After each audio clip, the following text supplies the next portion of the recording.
আশুরার সময় 2টা রোজা রাখতে বলেছেন।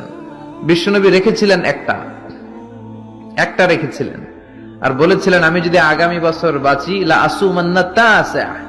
10 তারিখে তো এবার রাখলাম 10ই মুহররম, আগামী বছর বেঁচে থাকলে 9ই মুহররম রাখবো। কিন্তু এর পরের বছর বিশ্বনবীকে তুলে নিল কে? বিশ্বনবী রাখতে পারে নাই, কিন্তু বিশ্বনবীর চেতনা ছিল রাখার, ঠিক কিনা? বিশ্বনবী এমন নবী যার চেতনাটাও সুন্নাত। আমরা সুন্নাহ বলতে বিশ্বনবীর কথাগুলোকে বুঝি না, বিশ্বনবীর কথাগুলা সুন্নাত, বিশ্বনবীর আদেশগুলা সুন্নাত, বিশ্বনবীর নিষেধগুলা সুন্নাত। হাত্তাল হারাকাত ওয়াস সাকানাত, তিনি যে নড়তেন এটাও সুন্নাত, তিনি না নড়ে চুপ হয়ে যে বসে থাকতেন এটাও সুন্নাত। বিশ্বনবী যে ঘুমাতেন ওইটাও সুন্নাত। আল্লাহু আকবার। এজন্য বিশ্বনবীর সুন্নাহর উপর বেশি বেশি আমল করতে হবে। রাজি আছেন? সুন্নাহ আমল করলে বেদাত বিদুরিত হবে। আল্লাহ সহিহ সমঝ দান করুক। বিশ্বনবী সোমবারে রোজা রাখতেন।